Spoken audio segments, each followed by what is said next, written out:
Hello and welcome to Resilient Relationships. The focus of this session is communication. The Resilient Relationships workshops are provided to you by the Bow Valley Family Resource Network in an effort to support your relationship during this time of social distancing and COVID-19. However, the topics we're discussing are relevant at any time. My name is Anthea Messier and I am a social worker and relationship counselor in the Bow Valley.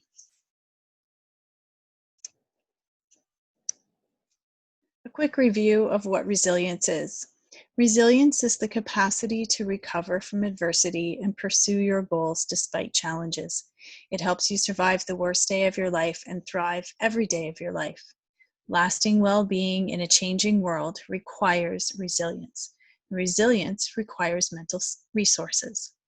The good news is resilience and the mental resources that support it are things that can be practiced and learned. According to the dictionary, communication is a process by which information is exchanged between individuals through a common system of symbols, signs, or behavior. This sounds pretty straightforward, but in intimate relationships, it can become very complicated and difficult. We don't always use a shared system and have a common understanding of what the other person is trying to express through their symbols, signs, and behaviors. So the better we are at sharing information and processing the information that is coming to us, the more content we will be in our communication. For couples, communication is at the core of having a healthy attachment and attunement. There's other video sessions that address both of those, but attachment is that feeling that someone is there for you, that they have your back. And attunement is feeling as if they have a deep emotional understanding of who you are. And in a healthy relationship, that goes in both directions. Communication can help you to show interest in one another, express and experience openness and connection, create mental and emotional space for one another, and increase your feelings of positive sentiment. Some of the things that get in the way of our communication are listed here. Collective monologue is basically where we are both talking, but maybe no one's actively listening. We might be on the same topic, but we're not really taking in the information or processing what the other person is saying. We're more busy just talking about what's on our minds. Emotional triggers are very common in intimate relationships that lead to quick escalations. If we have patterns with the person that we love where we get upset about things, we're very likely to get to that place quickly in communication, and then it breaks down. If we have trust issues and we're not able to listen to the other person or believe what they're saying, or they don't believe us, that can be a barrier. We may have different styles and different needs of communication. Some people are very verbal and have lots to say, and others are not really that comfortable in talking or sharing their feelings. There may be misunderstandings about what's being said or what you're hearing based on the words that are chosen or the body language. Sometimes there's mind reading. We expect the other person to know what we're saying or thinking, or to know what we're not saying actually, and that they should just know. Instead of us being clear in our communication, we think that we can mind read or that they should. Sometimes when we're trying to communicate, we may become defensive and not able to process what the other person is saying or take it into our head. We take it directly to our heart and start putting up barriers and blocks so that what they're saying isn't true. We make assumptions about what someone else is thinking or feeling, or we think that they're making assumptions about us. Lots of times in communication, we're busy thinking about what we're going to say instead of really listening. We interrupt, and we are coming from different perceptions of situations, and sometimes we find it difficult to take in the other person's perception without feeling upset, distressed, or undermined. We can set ourselves up for communication success. First of all, time and place. We need to be paying attention to one another, limit distractions, time and place, not in front of our friends, not in front of our kids, not when one person's at work and the other one is at home, not when you're distracted by the things that you have to get done. During this time of staying home, we have lots of distractions and lots of things pulling us in many directions. If you're working from home or trying to get schoolwork done, it's very difficult to find time to have a successful conversation. We can also have success if we plan for self-regulation. So what does that mean? Well, if I think of a situation in advance and think I'm going to be upset or angry about this, then I'm guaranteeing myself that I will be upset and angry when the conversation comes up.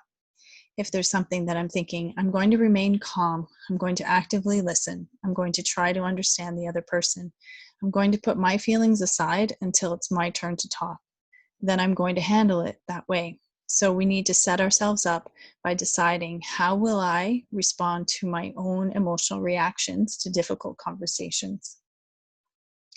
We also can plan our mindset. If I'm looking at my partner as if they're someone that I have to compete against or convince, or if they're the cause of distress, or if I think that they're not going to be listening, I'm going to start out the conversation in a way that expresses that, even if I don't mean to. So planning your mindset is thinking about your partner and thinking about how much you love them, the value that they bring to you, and why you want them to understand what it is you're trying to say. Being aware of your communication patterns and preferences, thinking about how things usually go and what you want to do differently or improve on.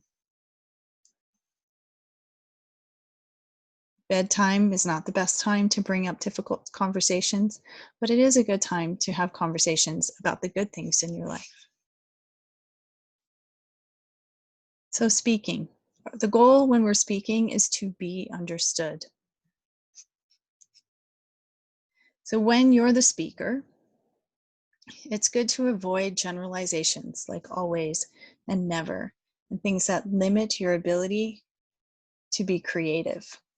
Try not to blame the other person or to show contempt. So contempt is when we treat someone as if they're less than us somehow, that we're better, coming from a higher place, and that they don't have real value or understanding of things. Criticism is when we're talking about the person in a way that is putting them down, calling them names, being condescending. Or aggression, when through our body language or tone of voice or words, we are trying to control the other person with fear. When we're the speaker, it's good to try and use familiar examples that the person can relate to you. Make a connection, make eye contact, find something that you can agree on. Think of something from the past that was positive that may be similar to this. Show respect. Stay on topic. Be specific about what you're saying and thinking and feeling, and have breaks when you need to self-regulate. As a speaker, we also need to be aware of our verbal and nonverbal communication. So verbal, those are the words that we're saying or writing. Think about what you want to say. What is it you want the other person to understand? Nonverbal, think about your facial expressions. Make eye contact at a comfortable amount. Stand or sit in a way that shows that you're open and relaxed. Think about your posture. If you're hunched over or drawn back or arms folded, that gives a different message than if your hands are in a more relaxed, open position. Tone of voice. Lots of times in couples counseling, people will say things and I miss it because I don't know that specific tone of voice that triggers the other person. Eventually I catch on to it, but people will say, see, do you see how they said that? And I'm sitting there thinking, no, I don't. But we use tone of voice very effectively to let the people in our lives know what we're thinking and feeling, or how we're reacting to what they're saying or doing. So a subtle change in the pitch or the tone or the pace of your voice can have a huge impact on how that message is received. Proximity, so that's how close you are to the other person. Think about social distancing. So I'm assuming these conversations are between intimate partners, so that doesn't have to be very far. But if you're across the room yelling something to someone, it's going to be received very differently than if you're within arm's reach.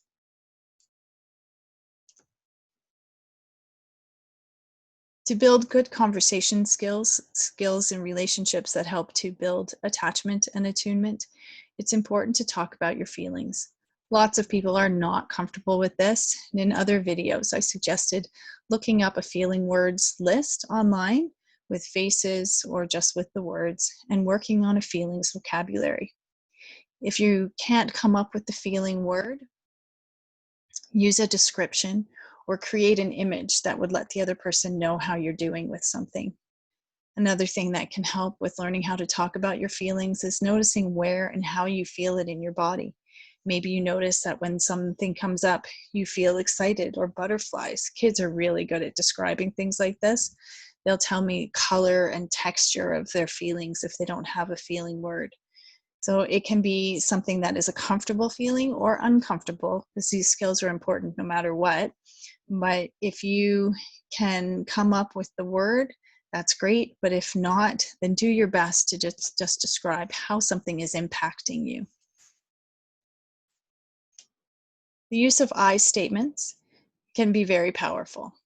I statements help you to tell the other person how you feel, give a description of what's happened, talk about what you need. It stops you from talking about the other person. It prevents you from expressing judgment and blame. So the formula at the bottom here, that doesn't have to be said in this order. And I know it would feel kind of awkward and contrived. People often say that. But once you start using these pieces to communicate what your thoughts and feelings are, it gets easier and easier, and you can put it into your own pattern. So I feel, and it has to be a feeling word. If you say, I feel that, you're probably about to share a thought. You're not going to be sharing a feeling. So make sure it's a word that describes an emotion. I feel supported when, and then describe the behavior or events that help to do that. So I felt supported when you kept the kids outside so that I could do my Zoom meeting. I really need to feel successful at work, and I'm finding this so stressful. Thanks for doing that. So you see, when you use that, you're giving a clear description of the things that you do need and that you don't need from the other person. And in that situation, you're actually thanking them for something. Listening. There's actually more to listening than there is to talking. The goal of listening is to understand. The benefits of listening, it shows the other person that you respect them. It helps you to really work on that understanding of not only how the person is thinking or feeling in this situation, but overall who they are as a person and what's important to them. It helps you to build that opportunity to relate and connect so that you can become closer in your attachment and attunement. And it builds trust. Again, verbal and nonverbal communication are very powerful when you're the person listening. So be aware of how you're sitting, how your face is, what your body language is saying to the other person.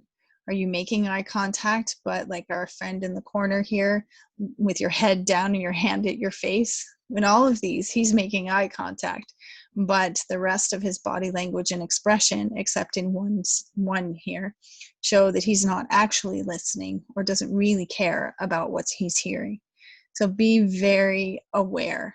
Put down distractions. Don't have a phone in your hand, or don't be looking at a computer or any other type of screen. When you're having a conversation with someone, it's important that you look at that person, put all other things aside, make eye contact, make your posture open and welcoming, shoulders relaxed, facing them. And when you're responding to things that you're saying, also be aware of your tone of voice. It's the same as we were talking about if you're the speaker. And proximity. If someone's trying to talk to you, stay within arm's reach, or within a few feet anyway. When someone's telling you something, sometimes we need to ask questions to help get more information. So there's two types of questions, closed and open. Closed questions give us an opportunity to say either yes or no. They're specific and clear. Are you picking the kids up today or am I? That is a yes or no type question. It can be used to focus and keep us on task. It can also have some negative parts. It can seem like an interrogation if you're all asking a series of yes or no type questions. It can seem sarcastic. It might imply that you already think you know the answer to something. So in couples counseling, sometimes people will say things that are a yes or no, and I ask them to switch it to an open question, because it sounds like they're trying to trap the other person into saying something like, did I or did I not tell you that this was important to me? If you already know the answer is yes, I did tell you, then it would be more productive for you to say, I told you that this was important to me. Where did this go wrong? Instead of, did I or did I not? So I'll jokingly say, try not to sound like you're interrogating or the person is on the stand. If you know the answer, then make a statement. Don't hide it in a question. Too many closed questions can cause both of you to shut down. Open questions typically contain the words who, what, when, where, why, and how. Using why with caution, because sometimes why did you do that, or why do you think that, or why do you feel that, can lead the other person to feel defensive and start to shut down, but sometimes it's appropriate to use it. Another type of open question would be any way that you're expressing, can you tell me more? Help me to understand this. So it's not always a question, but inviting the other person to tell their story. It encourages the person who's speaking to share more information. So instead of, did you have a good day? Yes or no. You could ask the question, how was your day? What did you do today? Where did you go today? What was the best part of your day? What was the most difficult part of your day? So that the person is able to share more things and think more deeply. It invites a conversation. Have you ever been in a conversation where you keep trying to open things up and the other person gives you one-word answers? It's not really encouraging to continue to talk. And this isn't about conflict. This is about just connecting every day. We will have another video on conflict specifically. Open questions invite creativity. And when it comes to conflict, it also invites creativity for problem solving. So it's good to practice these things in non-conflict situations because it does really build that attunement. A good skill to use when you're the listener is paraphrasing. So summarizing the main message and the emotions that you heard. It lets the speaker know that you were really listening. You might be surprised how many times I'll say in a counseling session, can you say back what you just heard? And the person looks at me and says, no, I didn't hear anything.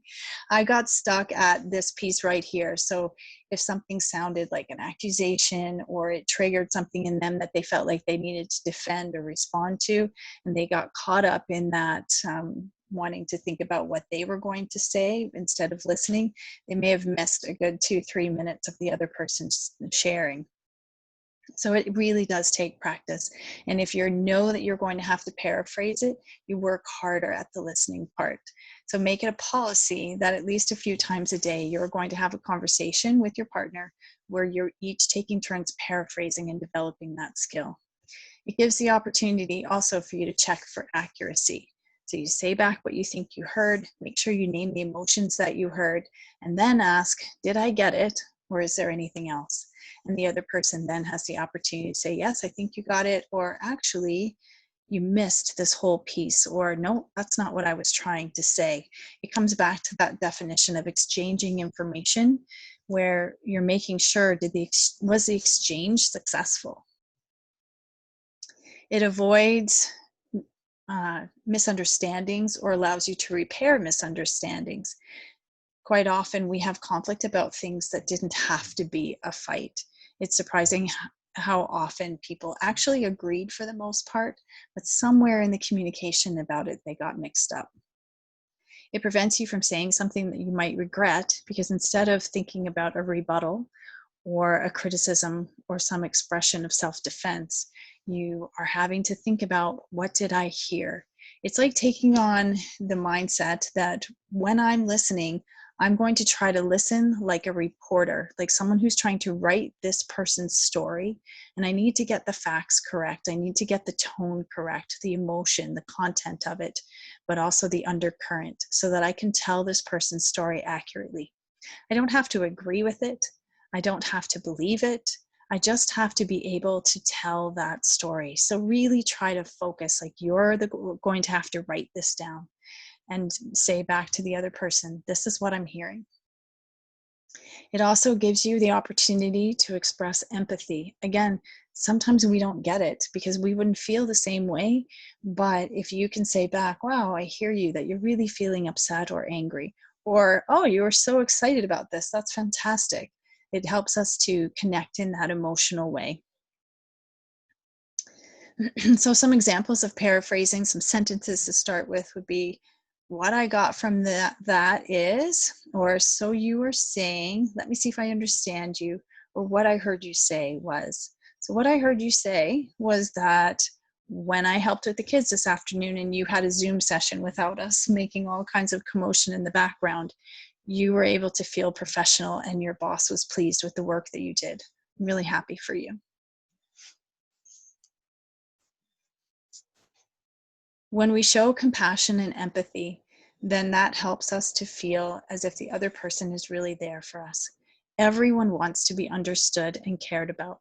We don't need our problems solved a lot of times by someone else. We don't need someone else to feel the same way we do, but we do need to feel as if they get it. And in an intimate relationship, that's the person that we want the most to have that healthy attachment with, who gets us, who knows us deep down. So when we're showing empathy or expressing compassion, we need to validate the emotion, which means we need to name it. So the person sharing needs to name it and the person hearing it needs to name it. So I'm hearing you say that you're excited, that you're happy, that you're depressed, that you're scared, so that they know that we're listening and we get it. Be aware of your own emotional responses and take time to self-regulate. Sometimes when we're the listener or the speaker, we are going to have emotional reactions. That is completely normal and healthy, but we are responsible for how we handle them. Self-regulation is not optional. We might need to walk away and take a break in certain situations, but we do need to take responsibility for our actions. All emotions are acceptable. Not all actions are acceptable. And if it's something that the person has brought up that they are having a problem with, whether it's a problem with you or something else, don't offer an alternate perspective or opinion until you're sure that they want that they're ready for that. People always need to feel understood before they feel advised. You can't give someone advice or an opinion if they feel as if you didn't get it or care about them. Not every conversation needs to be about solving a problem. Sometimes it's just being present and in that moment with someone else. These skills are important every day of our lives in every situation. You can do it throughout the day, in writing, in text, but it's really best if you are sitting face to face, having eye contact, being able to smile at each other and just talk about your day, but including those emotional pieces in how you talk about your day. The Gottman Institute has some great resources for this. One that I really enjoy is an app called the Gottman Card Decks. It's a free app. And you can see here, this isn't even the complete list, but there's love maps. So love maps are an opportunity to start conversations just about who you are and what makes you tick. There's questions in there about what's your favorite color, what's your favorite food, describe your most ideal vacation, things like that. There's you can see there open-ended conversations and questions, looking for opportunities. There's some about sex and intimacy, about giving appreciation and talking about feelings. So there's great little cues on all of these that can get some of these conversations starting. Sometimes we just assume that the other person knows who we really are, and they don't, because we have to update this information regularly. We change. The things that we value, the things that we need change. And as our world is changing and the pressures are on us, it's good for us to be exploring our own emotional world and our partner's emotional world. So these resources are from Dr. John and Julie Gottman at the Gottman Institute, and that's the slide I just showed you with their app. They focus on research and resources for couples and for parenting. Dr. Rick Hansen focuses on resilience and creating a happy mindset. And the other information is basic information about communication and I statements that can be found from many different resources. The Bow Valley Resource Center, the Bow Valley has many resources available to you. The Bow Valley Family Resource Network works with families with children 0 to 18. The Family and Community Support Services can offer support across the lifespan. The town of Canmore and the town of Banff both have information and resource centers, help desks set up during COVID-19. And 211 in the Bow Valley, so you just dial 211, can let you know what resources are available, everything from how to find a family doctor to finding food resources, housing, financial questions, things like that. They can tell you what's available. We do have many resources available to us, and I encourage you to reach out if you're struggling with anything.